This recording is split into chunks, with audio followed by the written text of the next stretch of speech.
오늘 제가 하게 될 강의는 북한에 세워져야 할 교회와 한인교회의 역할입니다. 강의 앞서서 마태복음 9장 35절부터 38절 말씀을 제가 성경을 보고 좀 읽어드리도록 하겠습니다.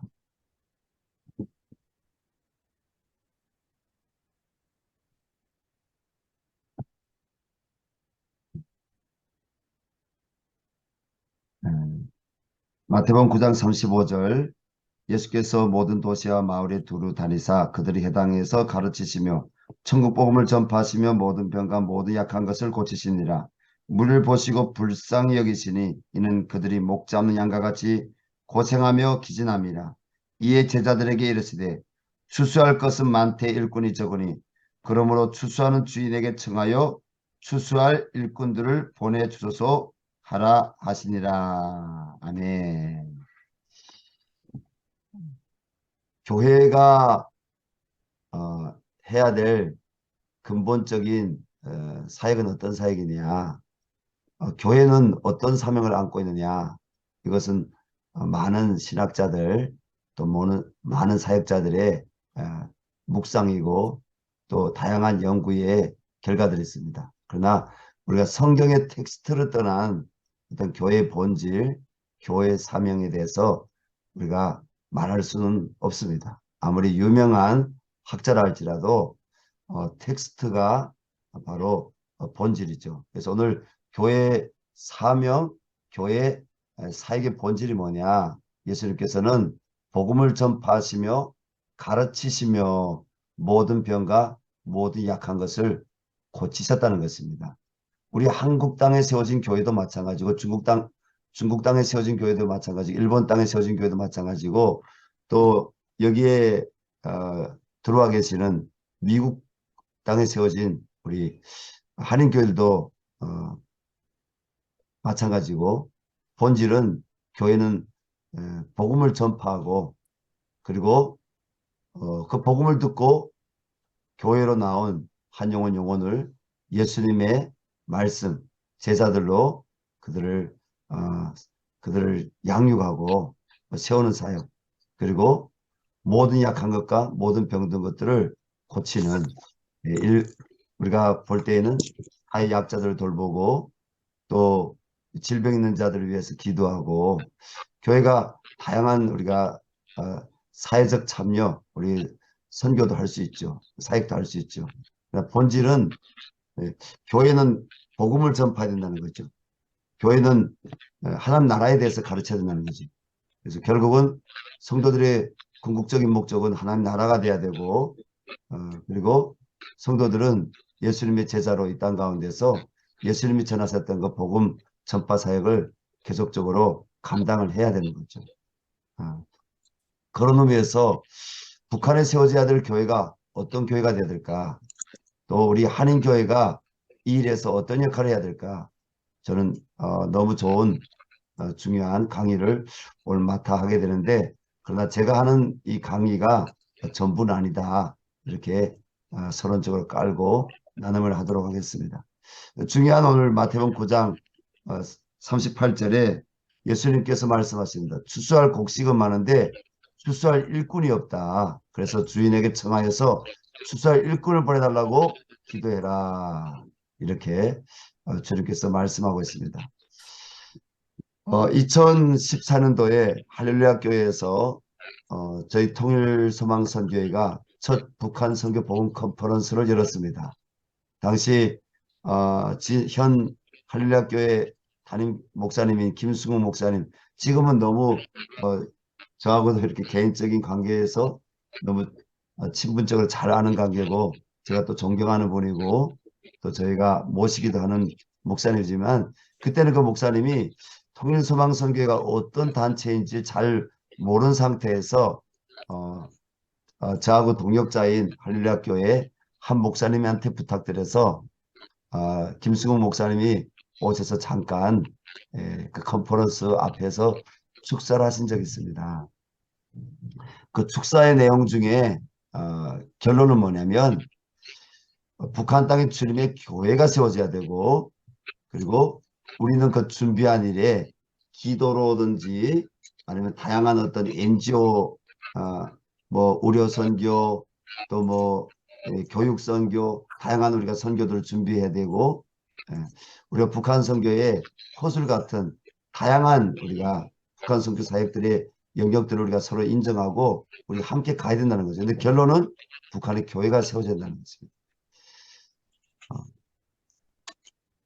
그때 우리 컨퍼런스에서 부르짖어 기도했던 것이 있습니다. 뭐냐면 중국 땅에 여기에 들어오신 분들 가운데도 중국에 있는 탈북자 선교를 과거에 20년 전이나 뭐 10년 전이나 그 썩이 전에 참여하신 귀한 분들이 있는 줄로 압니다. 근데 지금으로부터 약 뭐 우리 8년 9년 전에 2014년도에도 중국에 최소한은 10만 명 정도 되는 탈북자들이 있는데 선교사가 없는 것입니다. 그때 우리 고영원 선교사님하고 저희 통일소망선교회하고 같이 우리가 컨퍼런스를 한류학교에서 진행했는데 하나님께 그렇게 부르짖어 기도했습니다. 하나님, 우리 한국교회가 저 필리핀에도 1000명 이상의 선교사들을 보냈고 지금 몽골에도 수백 명의 선교사들이 가 있고 그리고 열린 지 얼마 안 되는 저 캄보디아에도 하나님 이미 200명이 넘는 선교사들이 한국교회가 파송해서 들어가 있는데 왜 우리 동족이 고통을 당하고 있는 저 제3국 중국을 비롯해서 저 제3국에 저 10만 명 전후되는 탈북자들 저 유리방황하고 있는데 하나님은 북한이 열려서 북한 땅 부동산 어떤 땅에 관심 있는 것이 아니라 예수님이 이 땅에 오신 목적은 영혼에 관심이 있고 영혼을 살리는 데 있고 영혼을 하나님 나라에 돌리기 위해서 예수님이 피로 값주고 사신 것이 교회인데 하나님 북한 선교행장 38선이 곧어져서 분단의 장벽이 이렇게 무너져서 북한에 들어가야만의 북한 선교가 아니라 지금 중국 땅에 북한에서 탈출한 10만 명 정도 되는 탈북자들이 있고 저 러시아 땅에 수많은 노동자들이 나와 있고 북한 선교를 할 수 있는 실제 현장들이 있는데 왜 한국교회가 이 북한 선교 현장에 선교사들 안 파송합니까? 하나님 이 컨퍼런스에서 선교사들이 일어나게 해주십시오. 그 컨퍼런스요. 정말 기적같이 한 300여 명의 참여자들이 2박 3일 동안 왔습니다. 미국도 마찬가지고 우리 한국도요. 다양한 컨퍼런스들이 있습니다. 근데 연합수련회나 어떤 뭐 다양한 어떤 컨퍼런스 이런 데 가게 되면 사람들이 많이 옵니다. 그러나 북한 선교 영역에서 컨퍼런스를 열게 되면 100명 전후가 많이 모이는 겁니다. 또 그 이상 모일 수도 있습니다. 저녁 시간마다 뭐 한 1박 2일로 간다. 그러면 어떤 교회가 중심에서 동원되게 되면 뭐 수백 명, 뭐 큰 교회 같은 경우에는 한 뭐 1000명 이상, 2000명 이상 모일 수 있습니다. 그러나 어떤 선교 단체 혹은 어떤 연합을 통해서 컨퍼런스를 하게 되면 북한 선교 이 컨퍼런스에는 우리 한국교회가 볼 때는 그렇게 많이 모이지 않습니다. 우리 한국에 에스더 기도운동이라고 있습니다. 거기가 4박 5일, 5박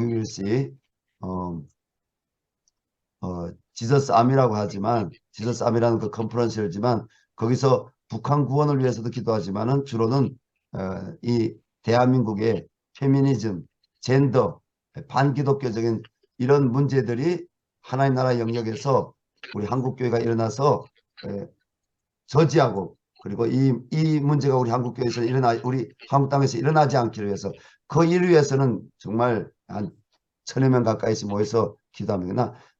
저는 그 300명이 2014년도에 모였다는 것은 기적입니다. 근데 거기에서 하나님께서 오늘 이 마태복음 9장 36절 말씀 보면 방황하고 유리하는 무리를 보시고 불쌍히 여기시게 되는데 그 방황하고 유리하고 있는 그 탈북자들, 북한에 있는 주민들 그들의 문제를 놓고 기도했을 때 거기에 11명이나 되는 사람들이 일어나서 선교사로 저를 보내주십시오 하고 일어나 헌신했습니다.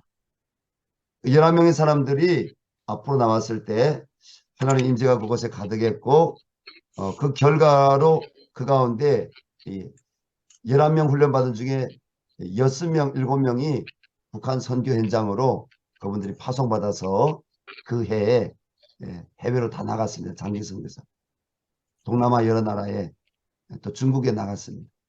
그때부터 어떤 일이 일어나냐면 수수한 일이 일어나는데 한국으로 1년에 탈북해서 입국하는 숫자가 당시 1200명, 1300명이었습니다.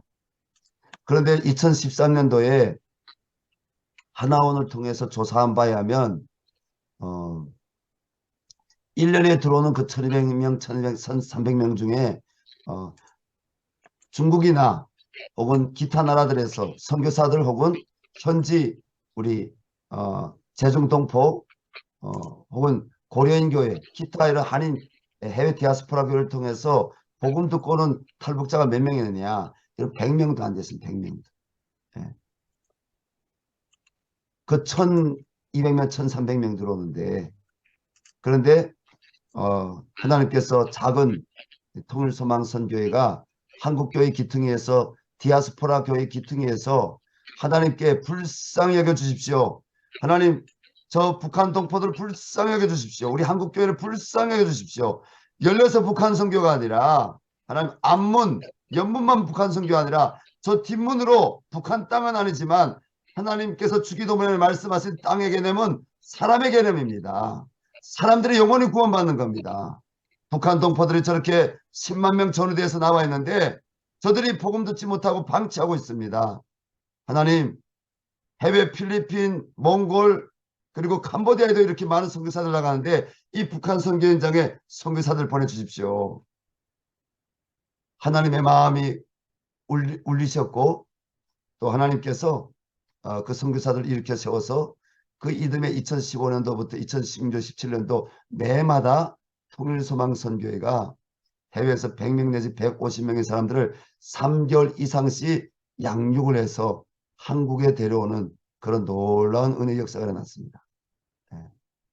그래서 그 결과로 지금 우리 한국교회 안에 중대형 교회 그리고 통일선교 북한 선교하는 교회들의 거의 통일소망선교회가 양육을 해온 전도해온 1500명 되는 사람들 가운데 적게 잡아서 500명 이상 되는 사람들은 이 중대형 교회 안에 다 들어가 있습니다. 그들이 그 교회 안에서 양육을 받을 뿐 아니라 셀리더를 하고 있고 또 찬양 사역자로도 섬기고 있고 다양한 모습으로 한국교회 안에서 그들이 예수님을 따라다니는 사람들이 세 가지 부류가 있었지 않습니까? 교회 안에도 세 가지 부류가 있는데 첫 번째 부류는 예수님의 제자로 따르는 무리들이 있고 두 번째 무리는 무엇을 얻을까 하여 예수님을 따라다니는 무리가 있었고 세 번째는 예수님을 어떻게 하면 책 잡을까 어떻게 하면 저거 잡아 죽일까 원수가 되어서 따라다니는 무리들이 있습니다. 그런데 통일소망선교회와 한국교회와 그리고 또 디아스포라 교회들 특별히 시카고 지역에서 한 100, 한 3, 40명 양육하고 구출할 수 있는 후원 이렇게 그 교회 그쪽 주변을 중심으로 해서 연합해서 모금을 해서 저희 통일소망 선교에 보내줬고 또 그쪽에서 단기팀들을 동남아 나라들이나 중국 현장들의 단기팀을 보내줘서 결과로 정말 많은 사람들이 양육받아서 한국교회 안에 그들이 또 예수님 만나게 되면 어떻게 됩니까? 생명이 들어가면 그 생명을 또 나누는 겁니다. 전도하는 겁니다. 다른 사람들에게 복음을 전하는 겁니다. 그래서 2013년, 14년까지는 하나원 한학교회에 탈북자들이 그 세기수가 한 번에 하나원에 같이 있습니다. 세기수가. 예. 그 들어오는 기수, 나가는 기수, 그 중간 기수 이렇게 세기수가 이렇게 하나원에 있는데 하나원에 50명 이렇게 2013년, 24년도까지는 50명, 한 70명 정도 교회 나오면 잘 나왔는데 어떤 일이 나냐면 하나원 교회에 한 주일에 200명, 300명씩 막 교회 나오는 그런 놀라운 역사가 있었습니다. 그럼 왜 이런 일이 일어났냐? 통일소망선교회를 통해서 또 통일소망선교회를 모델링해서 해외에서 미션홈을 세웠던 사역을 동남아 나라들에서 복음을 전해 사역했던 이런 선교사님들이나 그리고 헌신된 하나님 사람을 통해서 양육받은 탈북자들이 대사관에 라오스 대사관 들어가고 또 태국 난민 수용소에 들어가고 이 나오는 과정에 다른 탈북자들에게 복음을 전하는 겁니다. 그래서 그들을 통해서 복음을 들은 사람들이 기하 50명, 70명에서 200명, 300명으로 매 주일마다 하나원 교회들이 이렇게 부흥하는 역사가 일어난 것입니다. 저는 북한 땅에 지난 두 번의 강의를 통해서 복음은 저는 하나님의 능력이라고 했습니다. 복음은 어떤 이념이나 이데올로기가 아니라고 했습니다. 철학이 아니라고 했습니다. 복음은 루아후 그리고 퓨누마 하나님께로부터 온 생명이라고 했습니다. 그래서 이 복음은 헬라인에게나 야만에게나 미국인에게나 우리 남한 사람에게나 북한에게나 이 복음은 하나님의 생명, 하나님의 능력이라고 했습니다. 저는 북한 땅에 수많은 주님의 몸된 교회들이 다시 세워져서 원산 대부흥, 평양 대부흥이 일어났던 그 부흥이 다시 북한 땅에 저는 일어나리라고 믿습니다. 이 일에 하나님께서 이 워싱턴 우리 북한 선교회 이 통일 선교 아카데미에 들어온 모든 하나님의 사람들을 기름 부으셔서 사용하고 계시고 또 사용하실 줄로 믿습니다. 예, 한국교회의 지난 우리 북한교회 재건 준비 역사를 여기에 들어오신 분들 가운데 저보다 훨씬 더 잘하시는 분들이 계시지만 제가 또 알고 있는 관점에서 저 나눔하려고 합니다. 한국교회는 1990년대에 북한교회 재건 세 가지 선교 방향이 있었습니다. 첫째는 KNCC 조국련하고 이렇게 접촉하고 또 미수교회들도 1980년대부터 조선 그리스도 연맹 조국련하고 접촉해서 연문 선교하고 암문 선교했습니다. 특별히 WCC 그쪽 결에서 이 조국련하고 우리 한국교회하고 디아스포라 교회들이 접촉을 해서 북한 선교의 방향에 대해서 모색하기 시작했습니다. 그리고 실천한 부분들도 있죠. 그게 바로 NGO 사역들입니다. 북한의 빵공장, 국수공장, 그리고 또 그 평양 과학기술대학, 또 유치원, 타가소, 고아원 이런 지원 사역들 한 것들 있죠. 또 농업선교, 저희 교회도 다양한 북한 선교를 경험하신 분들, 디아스포라들도 들어와 있습니다. 둘째 방향은 보수 진영의 교회들입니다. 보수 진영이라고 하면 우리는 이 성경이 하나님의 말씀이냐, 이 성경 66권이 하나님의 말씀이냐, 하나님의 말씀이 아니냐에 따라서 보수 진영하고 진보 진영을 나눕니다. 그래서 기본적으로 보수 진영은 개혁주의 신학을 가진 이 성경 66권은 어떤 말은 하나님 말씀이고 어떤 말씀은 하나님 말씀이 아니다 이렇게 얘기하는 어떤 자유주의 신학자들처럼 얘기하는 것이 아니라 이 성경 66권은 다 하나님 말씀이고 이 성경 66권은 언약의 책이고 이 성경 66권은 바로 구속사적인 관점에서 하나님께서 연하신 것과 이루신 말씀 하나님 나라 구원 성경 66권은 하나님의 입에서 나온 말씀이다. 이것이 보수적인 교회들입니다. 그래서 이 교회들은 주로는 열렬한 휴전사나 가자북으로 그리고 북한의 교회를 세우기 위한 다양한 준비들을 했습니다. 북한의 지하교회들 건설을 목표로 했습니다. 셋째 방향은 남북 교류 사업을 통한 북한 선교입니다. 우리 CCC가 저염소 이렇게 보내기 운동을 시작했고 또 우리 한국의 월드비전이나 그리고 기아대책이나 다양한 우리 북한 NGO 사역들이 있었죠. 미주 쪽에는 우리 캐나다 이면수 목사님 그쪽 이면수 목사님 중심으로 해서 거기 동참하여서 북한에 들어가서 다양한 사역을 했던 분들도 계시고 여러 분입니다. 또 우리 평양 과학기대를 세우기 위해서 그쪽에 이렇게 흐름에 이렇게 합류하셨던 분들도 계시고요. 남북 교류 사업을 통한 NGO 사역을 통한 북한 선교. 그 충영교회 우리 김창인 목사님이 또 중심이 돼서 북한교회 재건 준비를 했는데, 이 사역은 우리가 다 알고 있는 것처럼 한국에 먼저는 기도 운동이 일어났습니다. 전국에 수백 개의 그 기도 운동, 이렇게 기도 모임들이 있었고요. 북한 선교원들이 세워졌고요.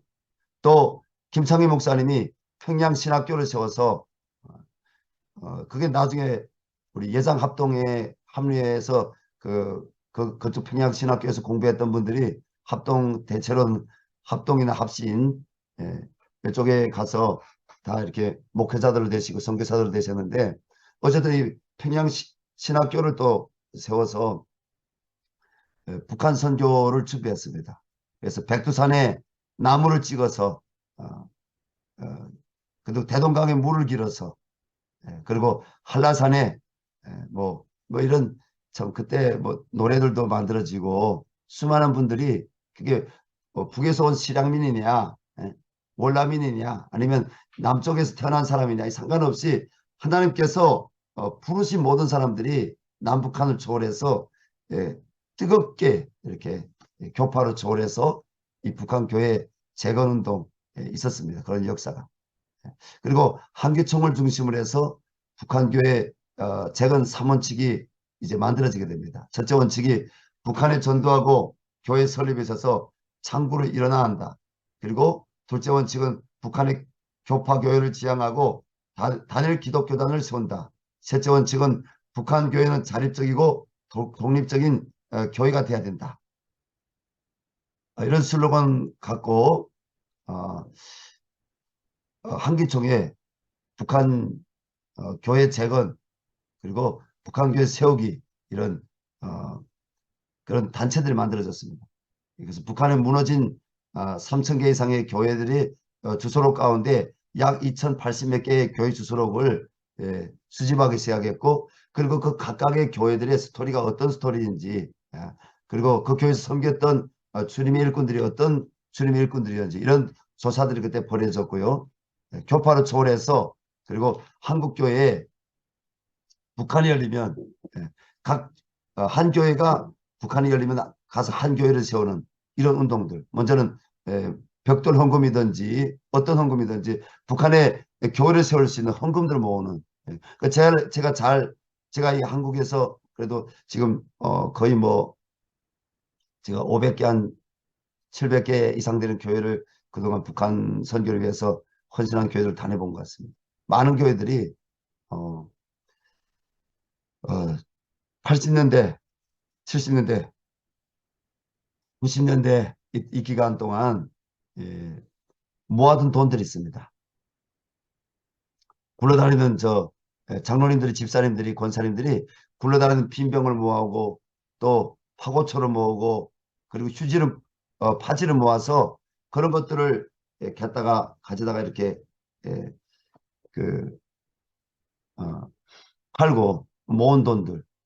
제가 잘 아는 여기 치유하는 교회, 그 통합축교회인데, 그 교회는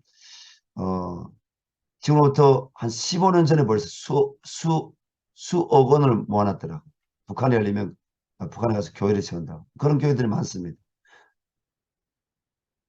자, 지금도 준비 중에 우리 북한 교회 재건 준비가 있습니다. 그래서 우리 한국에서는 디아스포라 교회들하고 같이 북한 선교 기도 운동들이 일어나고 있습니다. 그래서 먼저는 북한 주민 영혼 구원, 그리고 북한 땅에 예수 그리스도의 자유, 북한 땅에 주님의 교회가 세워지는 것, 그리고 북한 땅에 주민들에게 어떤 모양으로든지 하나님의 사랑이 흘러들어가도록 돕기를 위한 이런 다양한 그 선교를 위해서 기도하고 있는데, 한국에는 주빌리 통일구국기도회라고 했습니다. 이 주빌리 통일구국기도회가 현재 제가 주빌리 통일구국기도회 그 상임위원회가 있는데, 그 위원으로 같이 섬기고 있는데, 한국에는 현재 25개, 그리고 해외에 10몇 개의 주빌리 통일구국기도회가 만들어져 지금 기도를 하고 있고, 그 다음에 또 통일광장 기도회라고 있습니다. 한국에 현재 한 예수도 기도운동에서 50 지금 4개인가 전국의 도시들마다 광장 기도회를 하고 있고, 또 미주나 또 유럽 쪽에도 이 광장 기도회가 이게 번식이 되어서 너무너무 중요한 것 같습니다. 제가 2002년에 한국에 들어왔는데 그때 당시 북한을 위해서 기도하는 그 기도 모임을 제가 3군데에서 발견했습니다. 하나는 우리 고용원 선교사님이 부흥 한국에서 기도하고 있었고, 또 하나는 주빌리의 어떤 기초가 되는 사랑의 교회에서 어떤 기도 모임이 있었고, 하나는 저기 성결교단이 있는데 인천에 가면 새빛교회라고 있습니다.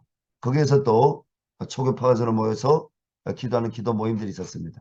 그 외에는 골방에서 기도하시는 분들은 많았지만은 사실 북한 선교를 위해서 기도하던 분들 가운데 많은 분들, 북한 선교를 해서 하나님 저를 보내주십시오, 제가 가겠습니다 했던 많은 분들이 북한이 안 열리니까 우리 한국교회가 1992년에 한중수교가 이루어지고 그 이후에 우리 김영삼 대통령이 세계화 월드비전 선포한 이후에 우리 한국교회가 전 세계로 선교사들로 더 대량으로 많이 나갈 수 있는, 물론 60년대 70년대에도 우리 한국교회가 해외 선교사들 파송했습니다. 하지만 기본적으로는 80년대 말 올림픽 한 이후로 우리 한국교회는 전 세계에 미국 다음 가는 그런 많은 선교사들 파송하게 되는데요. 근데 해외 선교 현장들 가보니까 미주, 남미, 그리고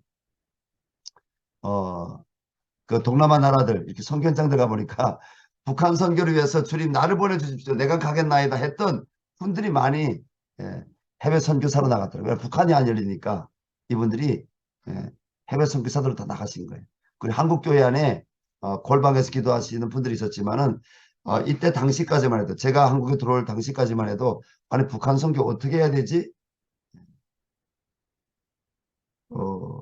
직접적으로 참여하는 교회들도 있었지만은 북한 선교에 참여했다가 어려움 당한 이런 교회들이 훨씬 더 많고 교회들에서 북한 선교라는 말을 꺼내기가 사실 쉽지 않은 여러 가지 좀 이유들이 있었습니다. 그렇지만 지금은요, 이 한국에만 해도 수백 개의 기도 운동들이 나갔습니다. 그래서 너무 감사하고, 북한 선교 연합 운동들이 우리 한국 안에서 하나님 나라 북한 선교는 예전에 싸웠습니다. 연문 선교, 안문 선교, 뒷문 선교 막 이렇게 하면서 싸웠는데 우리 영역이 중요하고, 그리고 이 북한 선교에 뭡니까? 이게 세상 정치의 어떤 논리가 들어와 가지고 그 연문 선교, 그럼 대북 NGO 선교 하시는 분들 가운데 다수는 아니지만 일부 분들은 보수적인 관점에 선교하시는 분들을 반공주의자들, 반통일주의자들 이렇게 비판을 하고, 그리고 또 이 보수적인 관점에서 북한 선교에 적극 뛰어들지 못하는 이런 교회들은 저 빨갱이 아니야? 이렇게 저 북한 몇 번 왔다 갔다 하더니 헷가닥 했네, 뭐 이렇게 하면서 서로 이렇게 벽을 세우고 좀 어려움을 겪는, 이렇게 공격하는 그런 어려움들이 있었어요. 근데 지금은 그렇지 않습니다. 특별히 우리 한국의 주비리 통일 구국 기도회를 통해서 아니다, 하나님 나라의 선교는 퍼주리다. 모든 채널과 모든 영역을 통해서 하나님은 북한 선교를 지금 하고 계시고, 하나님 우리가 연합하기를 원하십니다. 그래서 아멘. 저는 한국교회 안에서는 비판이 없습니다. 모든 영역을 다 인정하고 서로 장어 보완하고 배우는 것입니다. 맞아요. 그리고 북한 선교 계몽운동이 일어나고 있는데, 지난번에도 강의 이야기했지만 통일선교학교, 북한선교학교, 통일비전학교, 이렇게 통일선교 아카데미, 할렐루야. 우리 아멘. 워싱턴에 있는 우리 하나님의 사람들이 잠잠하지 않고 에스더로 모르드게로 부르짖어서 감사합니다. 느헤미야로 준비해 주셔서 감사합니다. 북한 선교는 뭐니 뭐니 해도 기도와 북한에 대해서, 북한 선교에 대해서 아는 이 계몽운동이 중요합니다. 그래서 이 북한 선교 계몽운동은요, 전도하는 것과 같아요. 필립이 나다나엘에게 와보라 이렇게 했던 것처럼 이 통일선교 아카데미 와보라 이렇게 북한 선교 어떻게 해야 될지 와서 들어봐라. 들어봐라. 이렇게 의심 갖고 있는 사람, 또 낙심한 사람, 모르는 사람들. 저는 그래서 이 워싱턴 북한 선교학교가 워싱턴 우리 북한 선교를 중심으로 해서 아카데미가 계속적으로 일어나기를 바랍니다. 개몽운동.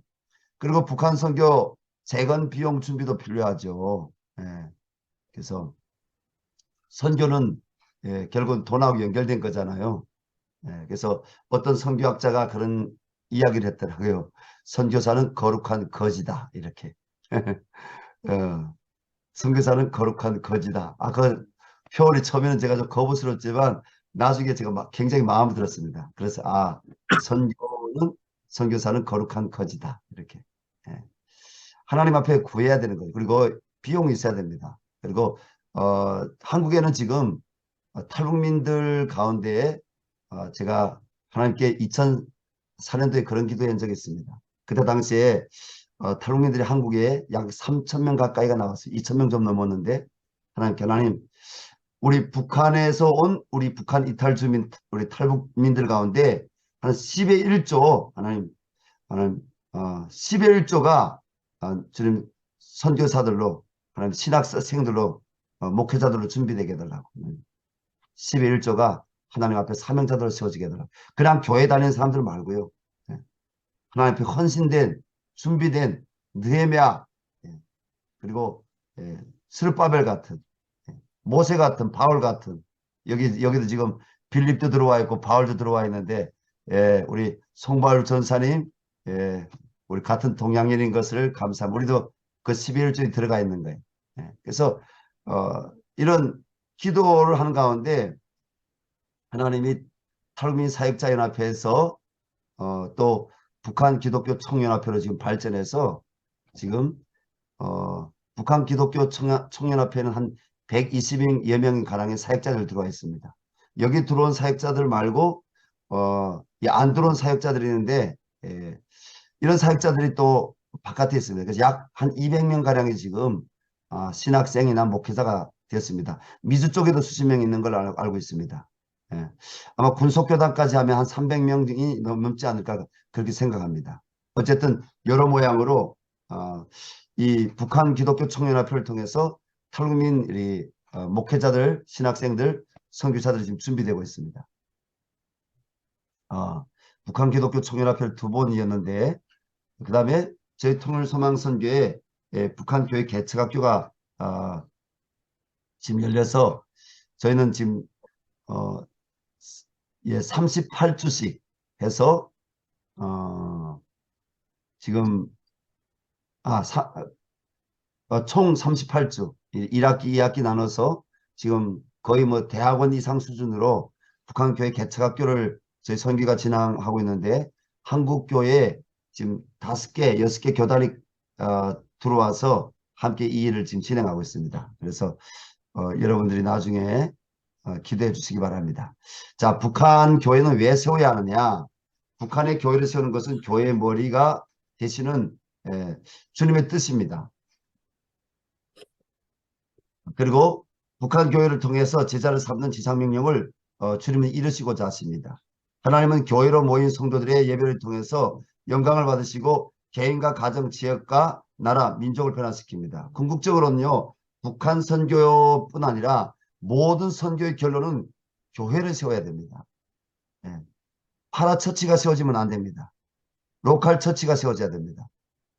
파라처치와 로컬 처치는 한 주님의 몸이지만 한 주님의 교회지만은 파라처치가 하는 사명이 따르고 로컬 처치가 하는 사명이 따릅니다. 이 파라처치와 로컬 처치는 서로 상호 보완의 역할이 있습니다. 다 주님의 몸입니다. 그래서 궁극적으로는 북한 땅에는요 구별되어서 지역마다 이 로컬 처치가 세워질 때 말씀이 선포되어지고 예배가 드려지는 가운데 예수님의 제자들이 훈련되어 세워져서 그들이 엿새는 힘써 일하고 7째 되는 날은 주님께 나와 예배드릴 뿐 아니라 그들이 영적으로 살게 되면 가정으로 돌아가든지 직장으로 돌아가든지 그리고 어떠한 영역으로 그들이 세워지든지 그들이 하나님 나라로 쓰임받을 수가 있는 것입니다. 일본 교회와 우리 한국 교회 다양한 연구들이 있는데요. 흥미스러운 연구가 있습니다. 일본에 먼저 복음이 들어왔는데 왜 일본에는 교회가 부흥하지 못했느냐. 한국에는 일본보다 예, 약 수백 년 이후에 복음이 들어왔는데 한국 교회는 왜 부흥했느냐. 뭐 일본은 귀신의 나라다. 우상 숭배가 심한 나라다. 1억 개가 넘는 뭐 우상 숭배가 있다. 뭐 그런 이야기도 있고 또 일본은 뭐그 캐톨릭이 먼저 들어왔는데 포르투갈, 스페인 이렇게 캐톨릭이 먼저 들어왔는데 너무 기독교 박해가 심해서 많은 순교자가 죽었기 때문에 어, 일본은 뭐 그 교회가 부흥할 수 없었다. 근데 우리나라도 대영 시절에 엄청난 박해가 있었거든요. 우리나라도 유교, 불교 문화, 우리나라도 귀신의 문화가 일본에 거의 못지 않습니다. 근데 교회론에서 이야기하시는 분들이 있습니다. 일본에는 그 일본에서 성자라고 일본 교회 또 그 지도자라고 했던 한 분, 예. 제가 갑자기 그분 이름이 생각 안 나는데요. 우찌무라 간조인가요? 네, 예. 우찌무라 간조. 예스. 그분은 무교회주의, 예. 무교회주의. 예. 교회론으로 볼 때는 그분은 무교회주자였습니다. 예수님을 알고 예수님처럼 살자. 이 성경을 텍스트로 그리고 예수님의 삶을 이렇게 강조하고 예수님처럼 사는 그런 건 강조했지만 무교회주자예요. 우리나라의 함석헌 선생이나 기타 여러분들이 그 우찌무라 간조의 영향을 받아서 무교회주자들이 했잖아요. 예. 그분들의 삶은 예수님을 따르고 예수님을 닮고자 했던 그런 삶은 너무너무 귀합니다. 그러나 우리 한국 교회는요, 미국 교회, 호주 교회, 그리고 캐나다 교회들이 와서 뭡니까? 로컬 처치 세웠습니다. 무교회가 아니라 유형 교회, 조직 교회, 그리고 성경에서 가르치는 이 교회의 본질이 뭔지, 그래서 우리 한국 교회는 달랐다는 겁니다. 그래서 뿌리가 아, 여러 가지 비슷한 부분도 있고 다른 부분이 있지만 일본은 무교회주의였고 우리나라는 뭐예요? 정말 개혁주의 청교도 그리고 장로교 그밖에 아니라 뭐 침례교든지 모든 교든지 로컬 처치를 중요하게 하겠다는 겁니다. 파라처치를 선교사들 들어와서 이 땅에 들어와서 선교 단체들 또 만들고 이런 파라처치들 먼저 세우지 않았다는 것입니다. 예. 건강한 교회들이 세워지게 했다는 겁니다.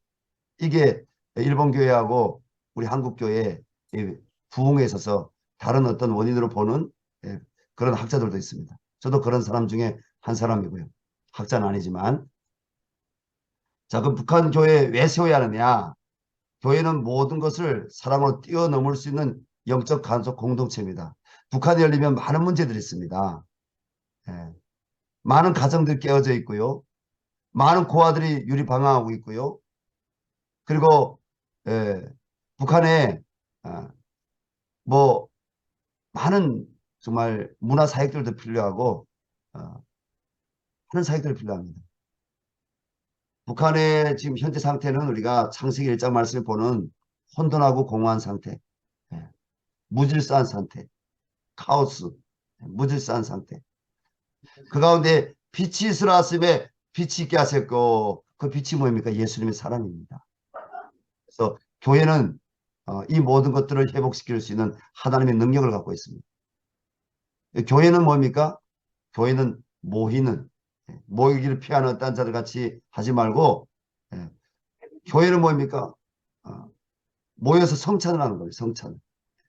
교회에서 말씀을 듣고 예배하고 예수님의 제자들과 서로 사랑하는 이런 가족 공동체가 이 교회를 통해서 이루어질 때 뭡니까? 세상에 나가서 빛과 소금으로서 세상의 변화들을 이뤄낼 수 있는 거죠. 교회는 산 위의 동네입니다. 예수님 말씀하셨습니다. 교회가 세상을 선도해가는 그런 역할을 전 세계에서뿐 아니라 우리 한국 땅에서도 그 역할을 유교 불교 문화가 오히려 더 강했지만은 우리나라에 사실 기독교인이 한 2, 3%도 안 될 때 한 어떤 분들은 1점 몇 퍼센트라고 했습니다. 남북이 분단되고 1948년도에 1948년 9월 9일에 북한에는 태어나지 말아야 될 조선민주주의인민공화국이라는 괴물 나라가 세워졌고 이 남쪽에는 뭡니까? 신앙의 자유가 있는 자유민주주의 국가가 세워졌는데 이 재헌국회가 열렸을 때 그게 7월 달이죠. 대한민국에 7월 12일인가에 재헌국회가 열렸을 때 그 재헌국회 의원들 그 안에 들어왔던 멤버들 가운데 다 아시는 것처럼 기독교인들은요 정말 뭐 2, 3%도 안 됐습니다. 그런데 우리 감리교회 목사님이었던 목사님이 이승만 당시 국회의장이었던 이승만 그분의 제안으로 나와서 기도를 했습니다. 기도. 다수가 불교인이고 천도교인이고 일부 가톨릭이 몇 분 있고 그랬는데 다 기립을 해서 하나님께 기도했다는 것입니다. 우리나라 미국처럼 기독교 국가가 아닙니다. 그런데 우리나라가 뭡니까? 동해물과 백두산이 마르고 닳도록 하나님이 보호하사 우리나라 만세. 우리나라의 독립운동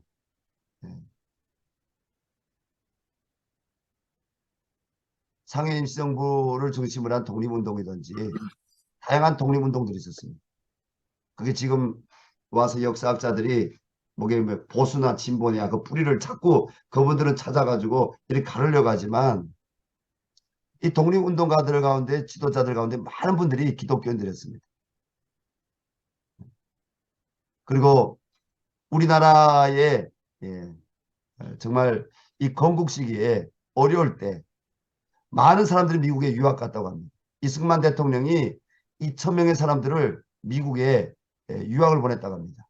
미국의 그 대학들하고 MOU 해가지고 우리는 그냥 보내기만 하고 그 대학에서 모든 장학금을 다 주고 제가 지난해 11월에 브라질에 갔는데 그때 50년대에 미국 가서 유학을 하신 그분이 계시더라고요. 풀러 미국에 그 우리 풀러 가서 신학이 아니라 풀러가 뭐 기독교 대학이지만은 뭐 신학과만 있는 거 아니잖아요. 목회자학과만 있는 거 아니잖아요. 그분이 공부를 하셨는데 한국에서 떠날 때는 예수 안 믿었지만은 미국에 가서 결국은 유학 갔던 다수의 분들이 다 예수 믿게 되고 그들 가운데 다수가 뭡니까? 60년대, 70년대 다 한국에 돌아와서 뭡니까? 한국에 돌아와서 그들 각 대학의 총장, 학장, 교수 그리고 나라의 과학 그리고 경제를 발전시키는데 심지어 군인들 가운데도요. 미국에 가서 공부했던 분들은 기독교인이 되어서 변화되어서 와서 이게 또 각 영역에서 지도자들을 했던 저는 결국은 북한도 마찬가지라고 생각합니다. 교회가 산 위의 동네 이거는 세상을 리드하는 거죠. 세상을 밝히는 거죠. 교회가 저는 이 역할을 결국은 감당해야 될 것이라고 저는 믿습니다. 독일의 학자들 정치인들이 한국교회에 와서 사람의 통일은 결국은 교회가 해야 된다. 교회는 모든 사람들이 예수로 구원을 받고 가치 있는 삶을 살도록 돕는 역할을 교회가 합니다. 그리고 북한의 설교는 어떤 교회가 돼야 되냐? 말씀의 반석 위에 서진 교회가 돼야 되고 복음적인 선교적인 교회가 돼야 되고요. 미셔널 처치. 그리고 토착 지도자를 세우는 교회가 돼야 되고요. 작고 강한 교회가 많이 세워진다고 생각합니다. 북한이 열리게 되면 뭐 또 대형 교회들이 아니라 작고 강한 교회들. 예수님을 따르는 교회들. 유럽에서 일어났던 경건운동이 중심에 브라들 처치가 있었고 모라비안 교도들이 있었고 찰스 웨슬리 예. 그리고 요한 웨슬리, 이들이 다 경건운동을 일으킨 하나님의 사람들입니다. 그들은 작은 모임에서부터 성경을 읽고 기도하고 예수님을 우리가 알고 예수님처럼 살자, 그런 경건운동들이 미국 전역에 개혁주의와 함께 경건운동들이 많이 일어났죠. 그래서 북한이 열리면 저희 열방샘 교회는 뭐 작년이 뭐 우리 디아스포라 혹은 중국인들까지 합해서 한 140여 명가량밖에 안 됩니다. 작습니다. 주일학교가 한 4, 50명 됩니다. 작습니다. 근데 저희 교회 안에 선교사들 몇 명이 되냐? 선교사들이 20명 가까이 있습니다. 예. 모라비안 교도들이 한 20명, 25명이 모이면 예, 선교사 한 명을 파송했대요. 혹은 두 명을 파송했대요. 혹은 한 가정, 두 가정을 파송했다고 합니다. 모라비안 교도들이. 저는 북한 땅에 이런 경건주의 그리고 주님의 제자가 되고자 하는, 예수님을 알고 예수님을 전하는 그런 작고 강한 교회들이 많이 세워지기를 바랍니다. 그리고 북한이 열리게 되면 도착 지도자를 세워야죠. 도착 지도자들을. 이거는 뭐 여기 계신 분들 다 알고 계시기 때문에 제가 그때 설명 안 하려고 합니다. 이 왼쪽에 보이는 사진은 우리 동남아 선교 현장을 세우고 제가 북한을 탈출해 온 사람들을 골든 트라이앵글에서 한 예수 제자원에서 우리 미션홈이 통칭해서 우리는 예수 제자 훈련이라고 했습니다. 한국교회는 미션홈이라고 하죠. 이런 미션홈에서 저는 적게는 5명에서 많으면 열 몇 명씩 이렇게 한 선교사님 가정, 또 인원이 많은 미션홈에는 싱글 선교사님 한 명 더 붙여서 2명 내지 3명의 선교사님들이 1년 내내 수십 명의 사람들을 양육해 냈습니다. 여기 가서 이렇게 이분들에게 복음을 전하고 있는 이런 사진입니다. 자, 북한 교회를 세우기 위해서는 어떻게 해야 되냐? 복음적인 사람을 사명자로 준비시켜야 합니다. 사람을 준비시키는 일이 제일 중요합니다. 어떤 프로젝트나 어떤 시스템보다 더 중요한 것은 사람입니다. 제가 도사일 때 35살에 미국에 처음 갔던 것 같습니다. 35살. 아니 34살에 미국에 처음 갔습니다. 그때 시카고에 가면 시카고 한인교회라고 있었는데 그때 당시 그 교회가 한참 부흥해서 한 7, 800명 될 때입니다. 당시 담임 목사님이 서창건 목사님이었는데 지금도 저희 선교회 이사장으로 섬기고 계십니다. 미주 이사장으로. 근데 그 목사님께 제가 이런 이야기했습니다. 목사님, 하나님께서 저에게 주신 마음은 사람을 준비시키고 사람을 키우라는 마음을 주셨습니다. 저는 사람을 키우고 사람을 준비시키는 사역을 하고 싶습니다. 2004년에 열방선교회가 세워지고 2009년도에 통일소망선교회가 세워졌는데 하나님께서 이 성경에 보니까 시대마다 하나님 사람을 준비시키는 게 그 사람이 어떤 사람들인지 계속 말씀 묵상하고 기도하고 북한을 바라보며 약한 가운데서 사람을 택하셔서 강하다는 자들을 부끄럽게 만드시고 지혜 없는 자들을 택하셔가지고 지혜 있다는 자들을 미련케 만드시는 그 하나님의 역사가 저였기 때문에 하나님 사람이 준비되기를 원합니다. 그런데 10년 후에 어떤 놀라운 일이 일어났습니까? 그 말해서 10년 후, 15년 후에 해외에서 그들에게 돈을 받지 않고 1,500명이나 되는 사람들을 해외에서 전도하고 그 가운데서 900명 가까운 사람들을 3개월 이상 양육해서 한국에 데려왔습니다. 그분들이 미주에 가 있고 우리 한국에 있고 서울대, 고대, 연대, 중앙대 각 대학들에 들어가서 기독교적인 가치를 갖고 그들이 공부를 하고 있습니다. 또 한국교회가 신학생들을 가장 많이 보낸 분이 최강욱 선교사님이라고 저를 양육한 분입니다. 그분은 성경 통독반을 하고 있습니다. 두 번째로 많이 보낸 선교단체가 공동체가 저희 열방선교회 통일소망선교회입니다. 저희 공동체를 통해서 이미 한 50명 전후의 신학생들과 목회자들이 나왔습니다. 최강 선교사님을 통해서는 한 70여 명 내지 80명 정도 사람을 키워야 된다는 거죠. 하나님 나라의 가치를 가진 사람들, 예수를 따르고자 하는 사람들, 복음적인 사람들을 키워야 된다는 거죠. 그래서 이 북한 교회 개척을 위한 전문적인 훈련이 필요합니다. 센터 처치를 통해서 북한에 교회를 세워야 됩니다. 제가 잠깐 그리고 팀 선교 사역을 통해서 교회를 개척해야 됩니다. 지역 분할 선교 정책을 수립해야 됩니다. 화면 내리고 잠깐 영상을 보여드리도록 하겠습니다.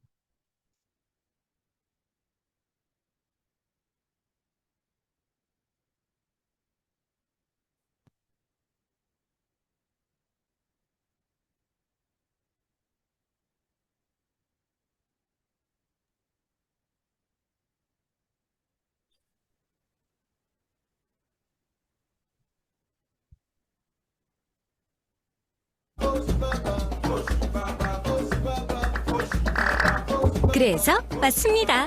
바삭한 웨이퍼에 부드러운 우유와 코코아 필링, 초콜릿 가루가 샤샤샤 달콤한 비스킷 코너에서 만나요. 꼭이요. 숭실대 기독교 통일지도자 훈련센터와 통일소망선교회가 지난 2일 숭실대 한경직 기념관 김덕윤 예배실에서 제2회 북한교회 개척 포럼을 개최했습니다. 이철신 영락교회 원로 목사는 기조 발표를 통해 북한의 교회를 세우기 위한 사람을 세우고 현지의 상황에 맞는 도시를 연구하는 일에 매진하는 것이 바로 한반도의 통일과 복음화를 이루기 위한 교회의 역할이라고 강조했습니다. 북한교회 개척 포럼은 지난해 11월 북한교회 세우기에 새로운 패러다임을 모색하기 위한 연구 포럼으로 출발했습니다. 또 다른 영상 하나 같이 보도록 하겠습니다.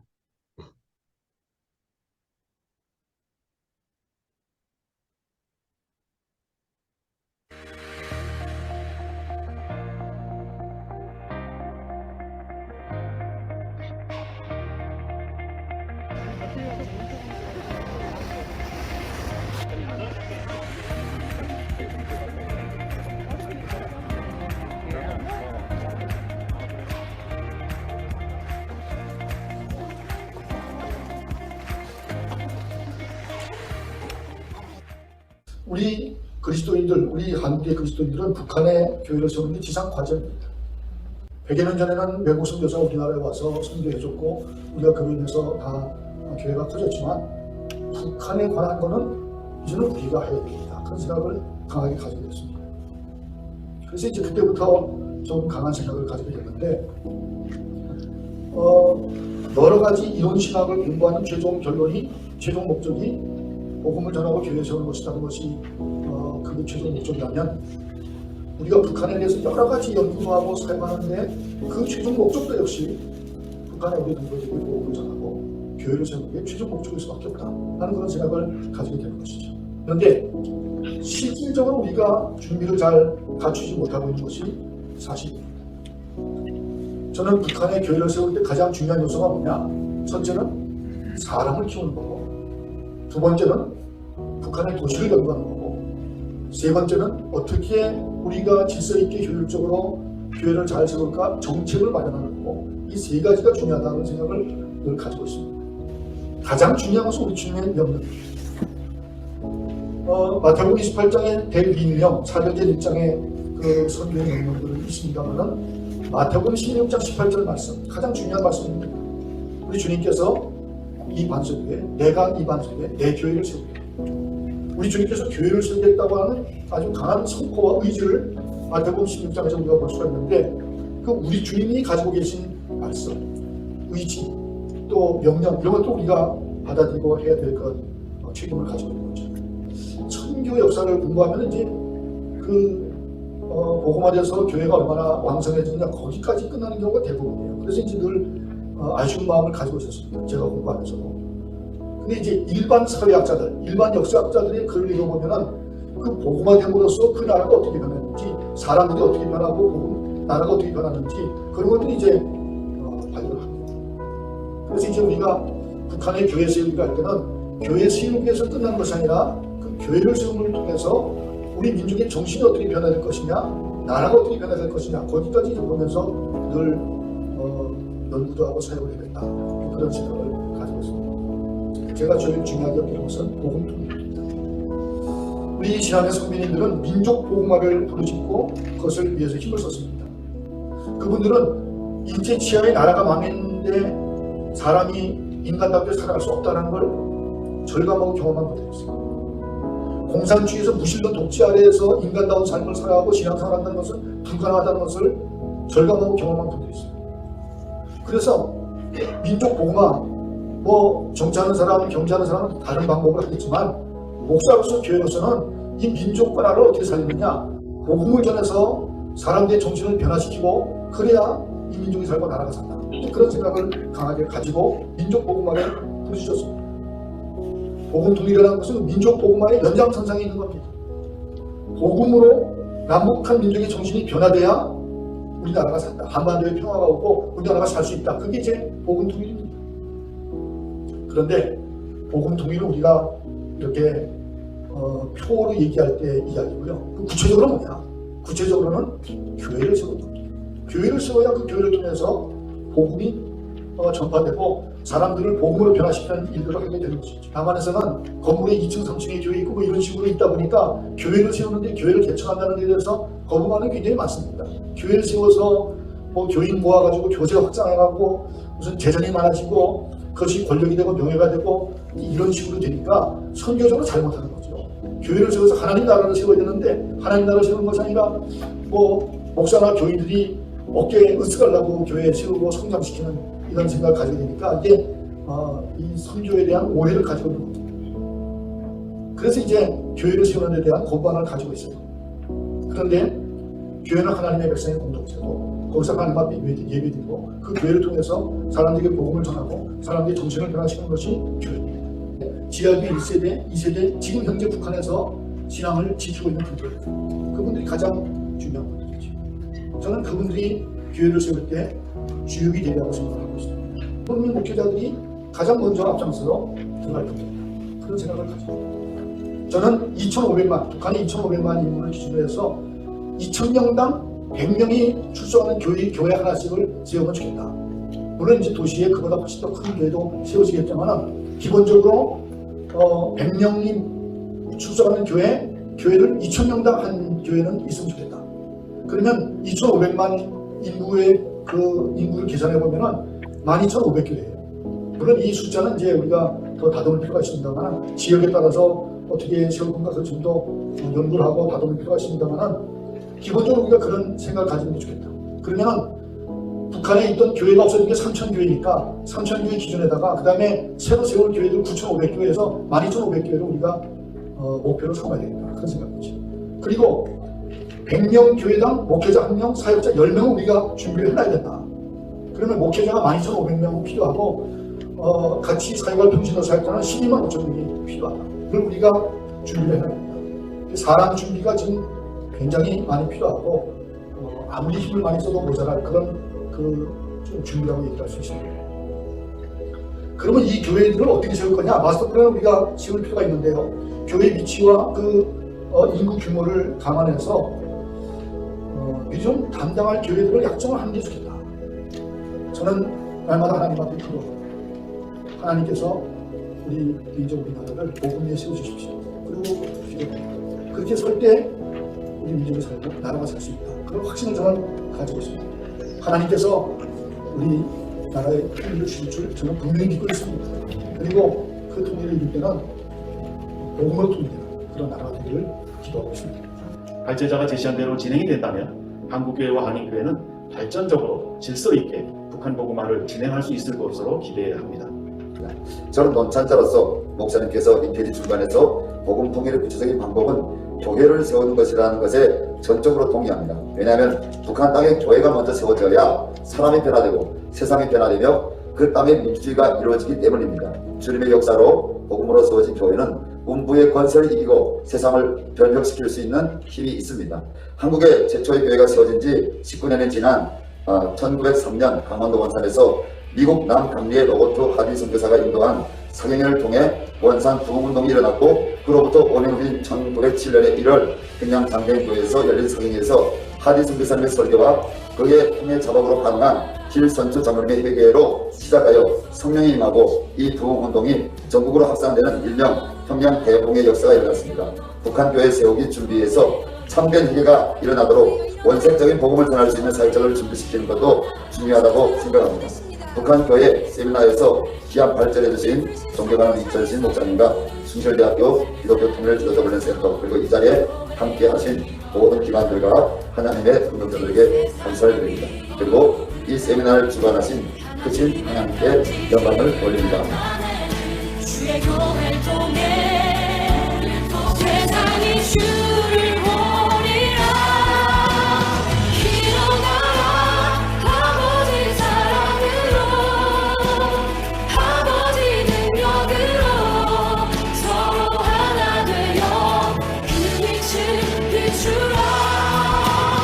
노래하라 아버지의 사랑을 아버지의 크심을 이 삶의 노래로 주님을 나타내라. 일어나라.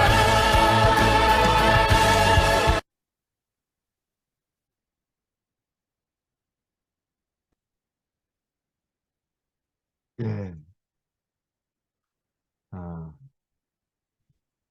강의를 좀 마무리하는 방향으로 가겠습니다.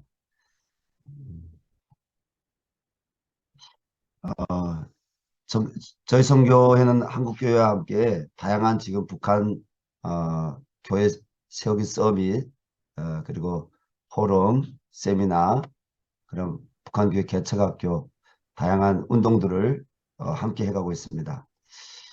결국은 이제 북한의 이제 재건 전략에 적용될 문제들인데요. 북한 선교 역량은 지금 5그룹이 있습니다. 첫째가 한국교회 사역자들이고 성도들, 둘째가 디아스포라 교회 사역자들 성도들이고, 셋째가 북한 지하 성도들입니다. 북한 교회 성도들 숫자가 얼마나 되냐 가끔 이런 질문을 받는데 사실 중국에서 은혜 받고 훈련 받고 이 한국에 들어온 숫자보다 북한으로 들어간 숫자가 더 많습니다. 저는 북한에 적게 잡아서 15만 명 이상의 믿음의 사람들이 저는 있다고 생각하는 게 아니라 그렇게 계산하면 나옵니다. 그래서 다 선교회들은 30만 명 이야기를 하시는데 30만 명까지는 모르겠지만 15만 명 이상은 있다. 하나님 나라는 거룩한 누룩 같아서 아무리 박해가 있고 핍박이 있어도 누룩이기 때문에 거룩한 누룩으로 번식이 되게 되겠다. 그래서 북한 지하 성도들을 위해서 기도해 주시기 바랍니다. 북한이 열려서 이들이 북한 교회를 세우는 또 한 동력으로 우리와 함께 연합을 해야 됩니다. 넷째로 국내에 들어온 우리 탈북민 통일민 사역자 성도들입니다. 다섯째로 외국인 선교단체 교회들입니다. 제가 북에서 태어난 사람이고 북한 선교를 위해서 필드에서 하나님께 부르심받아 쓰임받고 헌신하는 사람이지만은 얼굴이 떳떳하고 부끄러운 것이 있습니다. 지난해 11월에 브라질에 갔는데 브라질에 이미 북한 선교를 위해서 헌신한 10,000명 이상의 헌신자들이 있었습니다. 그 가운데 선교사로 가겠다고 하는 분들이 3,000명 가까이가 있었습니다. 그래서 저희 선교회가 올해 3월부터 숭실대 우리 기독교 통일지도자 훈련센터와 함께 북한 선교학교를 지금 더빙해 가지고 3월부터 브라질에서 브라질리안들 대상해서 북한 선교학교를 합니다. 스위스 그리고 영국 그리고 심지어는 동남아 나라들 그리고 북아프리카 나라들 많은 북한 선교를 위해서 일어나는 분들이 있습니다. 일본에서도 일어나고 있습니다. 카자흐스탄에서도 일어나고 있습니다. 하나님은 지금 북한의 영적인 여리고성을 하나님이 무너뜨리기 위해서 하나님의 군대들을 지금 훈련시키고 있습니다. 이 일에 우리 워싱턴에 있는 미주 우리 크리스천들도 함께 연합하고 있죠. 한국 선교 이제 초기의 선교 전략과 북한 선교 적용에 있어서 중요한 것인데요. 첫째로 교회보다 먼저 병원과 학교들, 권서인들을 세웠습니다. 그처럼 북한이 열리게 되면 이 NGO 사역, 이 교육 선교, 복지 선교, 의료 선교 굉장히 중요합니다. 이것이 결국 브릿지가 되어서 북한의 교회들을 세우는데 하나님이 우리 한국교회 초기 선교처럼 하나님 크게 사용하실 것입니다. 두 번째로는요, 지역 분할 정책, 네비우스 선교 정책입니다. 우리가 중국 교회에서 교훈을 찾아야 됩니다. 물량주의로 갖다 주기식 이런 선교가 아니라 우리 한국교회에 신실한 그런 우리 미주 선교사들 들어와서 네비우스 선교 정책, 자립, 자치, 자전 이것을 적용했습니다. 그것이 우리 한국교회 부흥의 원동력이었다. 이런 평가가 있습니다. 그래서 이제 북한에 서게 되면 북한 교회가 스스로 걸어갈 수 있도록 물량주의로가 아니라 정말 사람을 키워주고 그들이 하나님께 무릎 꿇고 북한 교회가 스스로 일어날 수 있도록 선교 전략이 만들어져야 될 것입니다. 그리고 로버트 스피어의 바울 선교 전략 북한 선교 적용에 대해서 말씀드려요. 로버트 스피어는 우리가 다 아시지만은 미국 북장로교회에 우리 한국의 선교사들 파송해 보낼 때 거기에 총무였습니다. 로버트 스피어 학자였고. 근데 이분이 바울의 선교 전략이란 책을 썼는데 거기에 보면 바울은 단독 선교가 아닌 팀 선교를 하였다. 그리고 지역교회를 세우는 게 반드시 토착 지도자를 세웠다. 그리고 선교 사역의 경지성이 아니라 융통성 있는 탄력을 했다. 이 말은 뭐냐면 자기의 문화를 가서 강요하지 않았다는 겁니다. 미국의 병기, 미국의 뭐 기차, 미국의 전기, 미국의 어떤 문화를 가지고 와서 그대로 살려고 하지 않았다는 것입니다. 바꿨다는 겁니다. 이름도 조선인의 이름으로 바꾸려고 했고 그들 두루마기를 입고 그들이 한국의 문화를 그들이 그대로 수용하는 가운데 그들이 복음을 전했다는 것입니다. 그리고 복음을 전하고 교회 설립 이후에 미복음화 지대로 갔다는 것입니다. 전략적인 차원에서 대도시에서 시골로 선교 방향을 정했습니다. 북한이 이제 열리게 되면 먼저는 수십 개의 도시들의 선교센터가 세워져야 될 겁니다. 아니면 최소한은 또 100개 지역에 선교센터가 먼저 도시 중심으로 세워져야 될 겁니다. 그 다음에 거기에서 뭡니까? 시골마다 복음을 전해서 교회를 세우는 그런 운동들이 일어나야 되는데 십자가가 세워져야 되겠죠. 김중곤 목사님 세대가 그리스도의 계절이 오게 해주십시오. 낙도에도 시골에도 십자가 세워지게 해주십시오. 했던 것처럼 저는 그날이 올 것이라고 생각합니다. 그리고 선교사가 토착민과 경제적으로 비슷한 생활을 유지해야 된다. 성육신된 선교사들이 필요합니다. 자기를 낮추는 선교사들. 말씀 선포에 최우선을 두었다. 북한교회 개척에서 통일민 사역자의 역할을 중요시 얘기해야 됩니다. 한국교회가 지금 트렌드가 많이 바뀌었습니다. 전에는 탈북자라고 하면 탈북민이라고 하면 구제 대상으로 생각했습니다. 정착시켜야 될 대상으로 봤습니다. 맞습니다. 초기에는 구제되어야 됩니다. 정착시켜야 됩니다. 그러나 한국교회가 바뀌었는데 뭐가 바뀌었느냐. 탈북자들, 이 탈북민들이 결국 복음이 들어가면 그들 가치가 바뀌게 되고 우리들하고 함께 동역자가 될 수 있다. 동역자로. 그리고 이들이 북한 선교의 동력이 돼야 된다. 이런 관점에서 바뀌어서 지금 디아스포라 교회들하고 우리 한국교회가 이 통일민 출신 사역자들을 세우고 있는 사역들을 하고 있습니다. 제가 이번 주 중에 수목금 우리 경기도 강주의 진세골이라고 했는데 그게 온누리교회에 장로님 중에 한 분, 초기 장로님 중에 한 분이 가정회복 사역을 하시는 분이 있습니다. 그게 사랑의 집이라고 했는데 그게 저희 탈북민 목회자들이 수십 가정이 모여서 가정회복 사역 목회자 세미나를 했습니다. 저희 선교회가 1년에 4차례 내지 5차례 정도, 적게는 3차례 정도 지금 한 6년째 우리가 탈북민 목회자 부부 세미나 하고 있습니다. 왜냐하면 한국교회에서 목회 훈련을 사실 받을 기회가 적었고, 두 번째로는 이 통일민 목회, 탈북민 목회하고 한국교회 목회는 이게 컬처가 다릅니다. 그래서 이 공감대가 있는, 문화적인 공감대가 있는 이 탈북민들에게 잘 맞는 그 좋은 강사들 누구냐면, 이 해외 이민 목회를 경험했던 미주교회, 캐나다교회, 건강한 교회 목회자들이 와서 본인들이 그 이주민 그 목회에 한인 목회가 어땠는지 그걸 가르쳐 줄 때 굉장히 많은 공감대가 있고, 거기서 임파테이션이 나고 탈북민 교회도 지금 계속 부흥하고 있습니다. 그래서 이 탈북민 사역자들이 잘 훈련돼야 됩니다. 그래서 우리 미주하는 교회들이 탈북민 교회들, 탈북민 신학생들 이들을 키우는데, 사람 키우는데, 그리고 이 교회들을 섬기는데 관심 가져야 됩니다. 그 통일민 사역자들 북한에 207개의 그 도시로 분할되어서 이제 가게 될 것입니다. 다 평양 가면 어떻게 하겠습니까? 다 원산 가면 어떻게 하겠습니까? 다 신의주 가면 어떻게 하겠습니까? 비록 내가 태어난 것은 청진이고 해산이고 평양이라 할지라도 성령께서 가라고 하신 그곳, 지역 분할이 미리 이루어져야 되는 겁니다. 북한이 열리기 전에. 우리 통일민 사역자들도 마찬가지고, 우리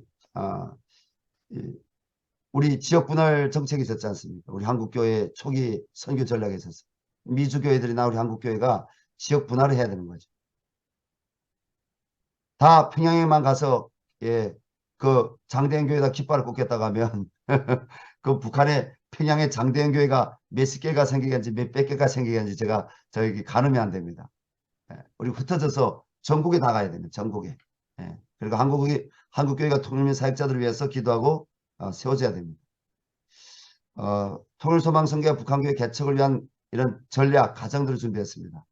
론칭, 비전, 기도, 기획, 자문위원 그룹을 형성하고 서비스를 하고, 그 다음에 또 북한교회 개척학교를 오픈하고, 그리고 심화과정 이렇게 전문 영역 세미나, 포럼, 다양한 심화과정을 하고 팀들 다 만들겠죠. 그리고 교회 오픈해서 교회 사역을 하는 겁니다. 실제. 그래서 국내외 교회들을 오픈하고 북한 선교부 사역들에 여기에서 훈련된 사람들이 우리 한국교회나 미주교회들의 이 북한 선교라는 교회들 들어가서 같이 협력을 하는 겁니다. 왜? 훈련 받았으니까. 북한에 대한 전문 훈련을 받았으니까. 북한이 열리기 전에. 그리고 해외 우리 탈북자들, 해외 또 북한 주민들 여권을 끊고 나왔다가 다시 돌아가는 사람들, 이 사람들을 대상에 선교하는 선교현장들에 여러분 이 학교들을 통해서 그냥 이론만 배우는 게 아니라 실제 실천할 수 있는 영역들이 있습니다. 저희가 지금 북한 주민들 대상한 성경 공부 교재 개발을 하고 있습니다. 이미 세가족 교재를 개발했고요. 제사 양육 교재를 지금 개발하고 있는데 한 중간 단계에 이르렀습니다. 여기에도 컴패션은 한국 그 청소년 사역을 하고 있는 아이고 제가 단체 이름을 잊어버렸는데 지금 뭐 4억을 모아가지고 만들었다고 합니다. 교재를. 그래서 저희 북한 기독교 청년협회는 지금 한 2천만 원 정도 모아가지고 하고 있는데 이 교재 개발이 굉장히 중요합니다. 북한이 열리게 되면. 북한 출신들이 만든 교재, 성경 공부 교재. 물론 자문적인 역할은 한국교회 지도자들이 하고 있습니다. 디아스포라들도 이 교재 개발에 함께 동참하면 저는 좋겠습니다. 개방 후에 우리가 서비스를 한 교회들하고 같이 협약식을 하고, 그리고 팀을 파송하고, 그리고 가서 교회를 설립하고, 그 다음에 부흥운동들을 일으키고, 그 교회들 내비수 선교 정책에 따라 자립되도록 하고, 그 다음에 이제는 남과 북이 열방으로, 디아스포라들과 함께 열방으로 나가는 주님이 오시는 그날을 잘 감당할 수 있는 우리 통일소망 선교가 될 수 있도록, 또 우리 한국교회가 될 수 있도록, 디아스포라 교회들 될 수 있도록 기도해 주시면 감사하겠습니다. 마무리하겠습니다. 북한교회 개척은 하나님이 하실 것입니다. 우리의 믿음으로 하나님이 하실 일을 바라보며 준비하면 됩니다. 저희 통일소망 선교는 한국교회가 북한에 교회를 세울 수 있도록 돕는 디딤돌이 될 것입니다. 우리 워싱턴 북한 선교회와 함께 북한의 교회를 세우는 디딤돌이 될 것입니다. 북한의 교회를 세우는 것은 하나님이 기뻐하시는 일이며 교회가 감당해야 될 시대적 사명입니다. 주님이 열어주실 그날 위해서 깨어 준비해야 합니다. 기도하겠습니다. 하나님 아버지, 워싱턴 북한 선교회와 함께 이 통일선교 아카데미를 통해서 3번의 특강을 할 수 있도록 은혜 주신 하나님을 찬양합니다. 하나님, 이 특강의 말씀들을 듣고 다 수용할 수는 없지만 우리가 하나님 아버지의 마음을 알기를 원합니다. 사람을 준비시키기를 원합니다. 주님, 지금 열려있는 북한 선교 현장들을 우리가 돌아보고 아버지 북한 선교에 주님의 역사들이 계속 일어날 것을 기도하며 그 현장들에 우리가 동참할 수 있는 하나님의 사람들 되기를 원합니다. 결론적으로는 북한 땅에 아버지 교회가 세워지기를 원합니다. 이를 위해서 우리를 부르셨음을 믿습니다. 거룩한 연합이 이루어지게 도와주시고 서로 다름이 아니라 우리가 다 한 그리스도의 연합 가운데 있음을 우리가 기억하고 이 귀한 사역을 함께 감당하게 하여 주시옵소서. 워싱턴 북한 선교를 축복하여 주시고 통일 선교 아카데미를 통해서 하나님 나라의 영광이 저 북한 땅을 향해서 빛으로 하나님 비춰지게 하여 주시옵소서. 예수님의 이름으로 기도합니다.